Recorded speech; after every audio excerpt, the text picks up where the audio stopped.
Olympique en titre. Allez, c'est parti pour cette deuxième demi-finale et pour rejoindre donc Alessio Focconi. On m'en voulait pas, je risque d'avoir un petit plus d'encouragement côté américain. J'aimerais bien qu'il puisse aller en finale. Une escrime que j'aime, enfin que j'apprécie, que j'aime voir un peu plus dynamique, plus champagne, on va dire. C'est vrai qu'il y a plusieurs écoles, hein. Avec l'école italienne, l'école française, et est-ce qu'on peut parler aujourd'hui d'école américaine? Ah ouais, complètement. Très réalistes les Américains sur la piste. Et ils savent tout faire, ils savent très bien attaquer, hyper bien contrer, ils ont tous les coups en fait, donc c'est compliqué et surtout physiquement hyper bien préparés. On sent qu'ils font énormément d'escrime et on sent aussi que en fait ils ont l'habitude dans toute la saison de faire des training camps. Ils s'entraînent dans les pays aussi dans lesquels ils font les compétitions et du coup c'est une vraie force parce que ça leur permet aussi de toujours tirer contre des adversaires un peu différents et de pouvoir derrière s'adapter facilement. Donc nous à l'INSEP on essaye aussi d'ouvrir un petit peu l'INSEP et de ne pas rester trop entre Français et pouvoir de temps en temps accueillir des nations étrangères parce que voilà, on en a besoin de varier l'adversité, les styles pour pouvoir derrière en Coupe du Monde s'adapter plus facilement. Les États-Unis qui ont terminé 3e des derniers Jeux Olympiques. Allez, c'est bien là, Garek Meinhardt, vous allez voir, prise de fer, vous la voyez, il attaque et il finit en surface valable au niveau de la poitrine. Ah voilà, lui il ne fait qu'une contre-attaque, il allume sa lampe mais il n'a pas la priorité.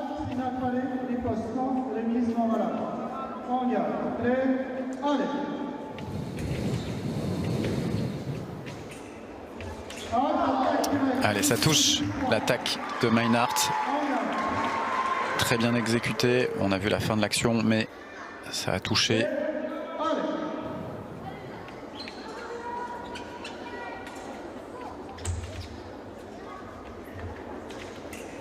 Vous voyez un peu dans le style, hein, Meinhardt, il a toujours besoin de plus de mouvement. Donc il va reculer, faire des petites retraites pour ensuite pouvoir avancer et se donner un petit peu d'élan.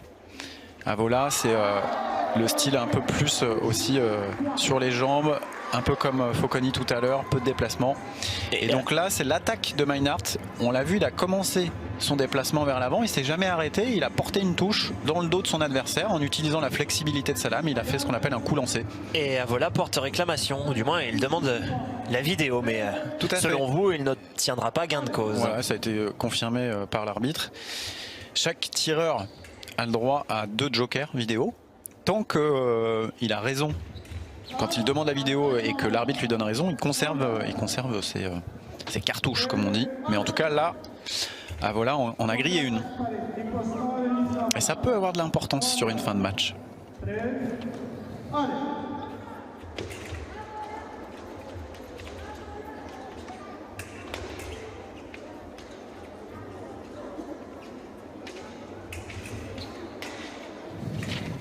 Allez, quelques échanges entre les deux. Et même échange de contre-riposte. Ça finit non, voilà, pas de touche.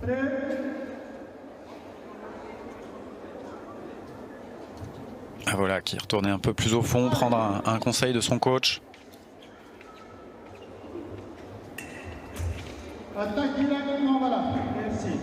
L'attaque de l'Américain est mal parée et ça finit en surface non valable, je pense, à la cuisse. Ah voilà, qui s'en veut là au pré-aller. Il a déclenché une action en milieu de piste un peu naïve. Il a failli se faire sanctionner. La riposte de l'Américain est non valable, heureusement. Meinhardt, c'est un fleurettiste qui a 28 ans et qui avait déjà brillé en France, alors pas sur le challenge international, mais sur les championnats du monde qui avaient été organisés en 2010, où il avait pris notamment une 3e place à Paris.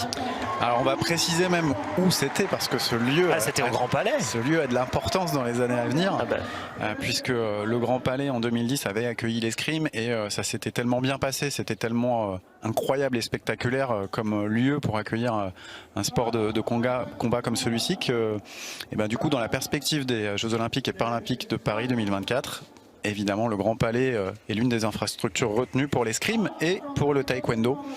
Donc on aura le plaisir d'assister à ces deux sports de combat avec à peu près 8-9 000 personnes dans des tribunes aménagées sous la nef du Grand Palais. Toujours des lieux assez spectaculaires. Il y avait des championnats du monde qui avaient été organisés à Nîmes en 2001 dans les arènes. Ah ouais, ça, j'y étais, je m'en souviens, c'était incroyable. Et il y avait bien 5000 personnes, c'était une ambiance de folie.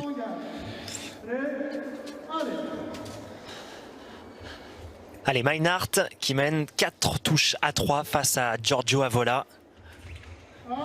Magnifique, là, la vitesse de main de Meinhardt en fait sur l'attaque d'Avola. On voit une parade, regardez, circulaire de Meinhardt et la riposte en coup lancé à l'épaule. Ça va très vite. Il a retenté là, mais ça touche pas. Meinhardt, il n'a pas allumé de lampe. Et Avola, vous allez voir, Meinhardt va la retenter. Mais ça touche pas. Et Avola finit et marque le point.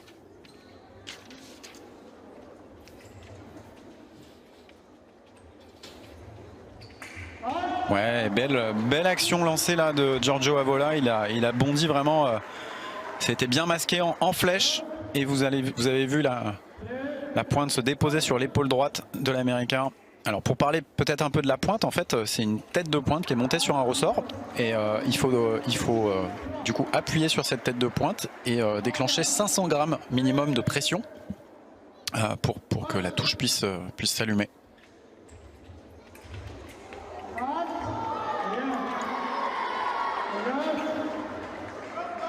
Et ça aussi, c'est la particularité de certains escrimeurs, c'est de venir coller l'adversaire.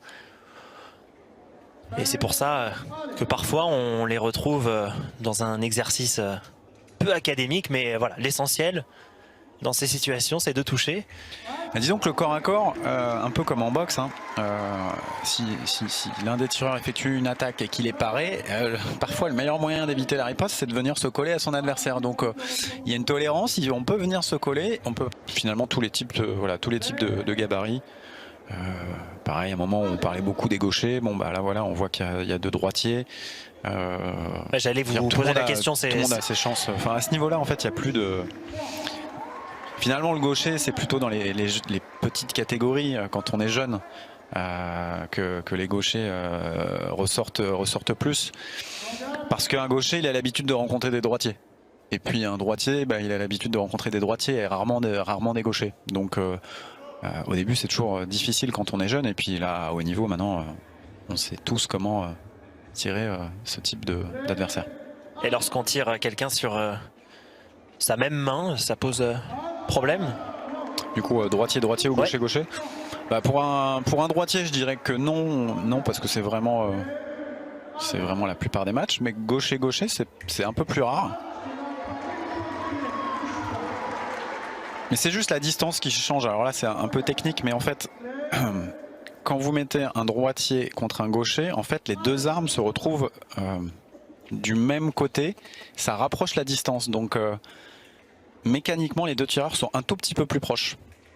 Donc ça demande un peu plus de rigueur pour pas se lancer trop vite des jambes, pour pouvoir ensuite ajuster la pointe. Parce que si on se lance trop vite, on se retrouve trop proche. Et là, on n'a plus le temps d'ajuster la pointe. Le fleuret, il est relativement long.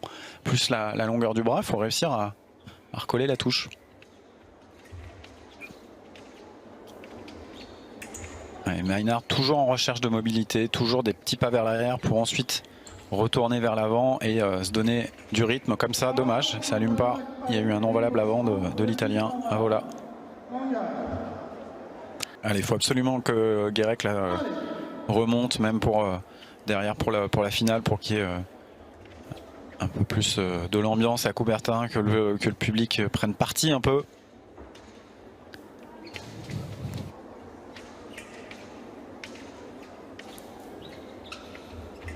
C'est pas un attaquant, hein, l'Italien Giorgio Avola. Il est vraiment là aussi. Et là, de temps en temps, il en fait une. Alors, c'est ce dont je vous parlais tout à l'heure. Vous allez voir, j'espère qu'on va la revoir au ralenti. Une très belle parade de Meinhardt. Et vous allez voir la créativité, puisque là, il passe son fleuret derrière parce qu'il sait que Avola n'a plus le choix. Il est en déséquilibre vers l'avant. Et le meilleur moyen de le toucher, c'est de faire ça. Une très belle touche. À la sensation, c'est magnifique. Et puis ce qui est incroyable, c'est la réactivité, parce que c'est tellement intense physiquement, nerveusement n'en parlons pas. Il faut être extrêmement lucide. On est dans une demi-finale au CIP, qui est le plus gros événement de fleuret à travers le monde. Et il arrive quand même à rester encore lucide, l'Américain. Et là, un petit peu moins, en tout cas sur cette action, il est reparti très vite. Alors que la différence de tout à l'heure, c'est qu'il a effectué sa parade et il a pris le temps de mettre sa riposte. Il était bien posé. Là, il se fait inspirer un peu par le combat. Et par aussi son naturel. Hein. Maynard, c'est un naturel attaquant. Alors là, Maynard va demander la vidéo. L'Américain estime que c'est lui qui tape le fer 2 fois. Pas évident à juger. On pourrait penser oui que les 2 fois, c'est Maynard qui tape le fer. Avola le voit pas de la même manière. Et lorsque Giorgio Avola, on le voit très souvent tendre son fleuret, c'est en guise de provocation. Ouais, je pense que lui, il est assez à l'aise avec le bras tendu. Ça lui permet d'aller justement, c'est sur cette action-là, d'aller retaper le fer de l'adversaire et reprendre la priorité.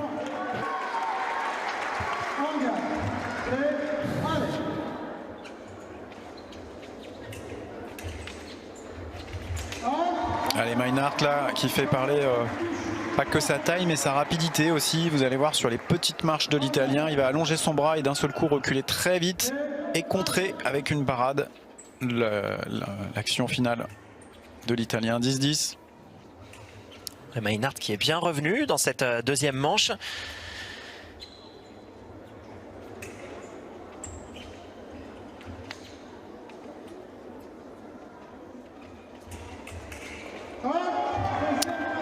Et Giorgio Avola qui va récupérer cette touche. 11-10 en faveur de l'Italien.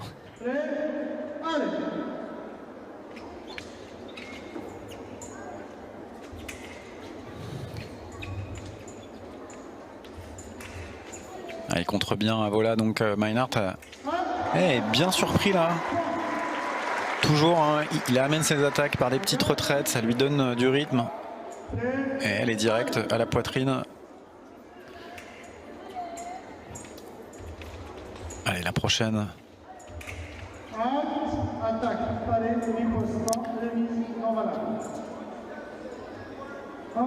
Ça risque d'être un sacré duel, j'allais dire, tactique entre Focconi et Maynard si l'Américain se hisse en finale. Parce que Focconi, dans la lecture de son jeu, il va falloir se lever tôt. C'est un peu comme Avola là, c'est le même style qu'Avola mais encore plus efficace. Donc ça va être compliqué. Là on voit Maynard qui rate. En tout cas c'est Avola qui fait rater Maynard en se tournant. Il perturbe un peu la précision de l'Américain. Vous me parliez tout à l'heure qu'Erwan Le Péchou a eu du mal à trouver des solutions et était complètement bloqué face à Focconi.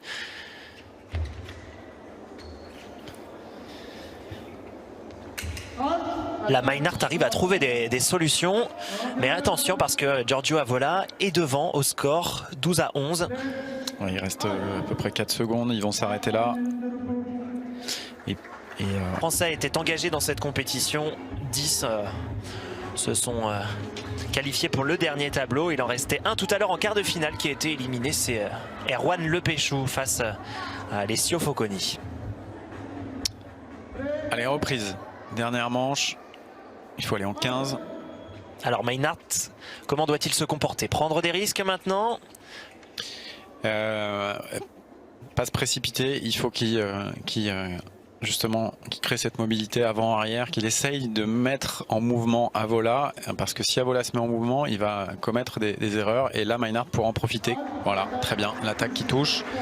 Il est obligé, Maynard, de passer par cette phase d'avant-arrière, et ça va perturber Avola. Fin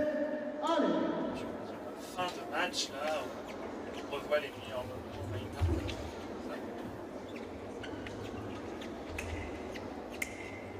Comment tout,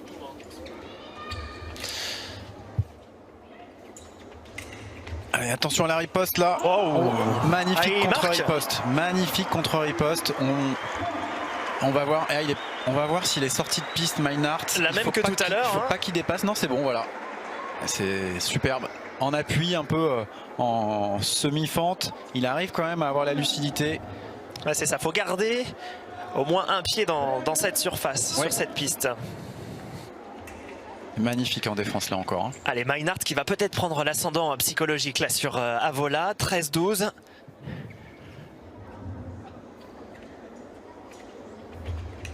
Ouais, bien Meinhardt. Dès qu'il crée du mouvement, et ben Avola, ça l'oblige aussi à rattraper des jambes. Et là, Meinhardt saisit bien l'avancée d'Avola, qui est un peu bras court. Il arrive à allonger son bras et se sauver pour allumer seul. À une touche de la finale, Brice. Une touche de la finale pour Gerrit Meinhardt, l'Américain. 15e au rang mondial. Lui qui a battu Richard Cruz lors du tour précédent, en 8e de finale, le numéro 2 mondial.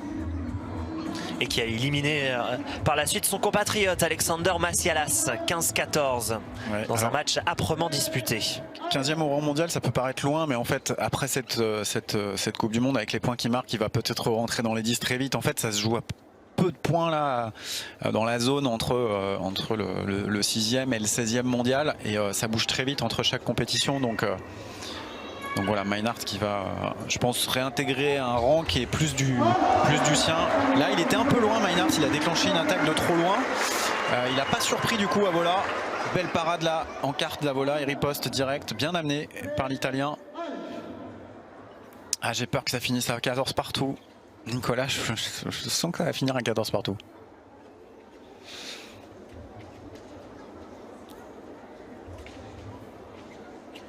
Et là, voilà qui prend vraiment son temps.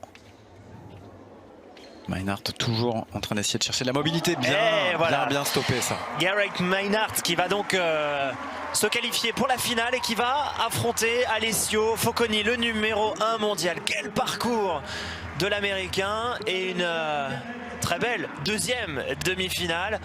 Avola malheureusement but encore pour venir se hisser en finale de ce challenge international.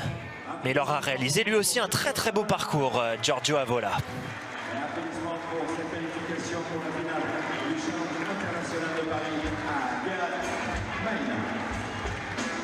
Allez.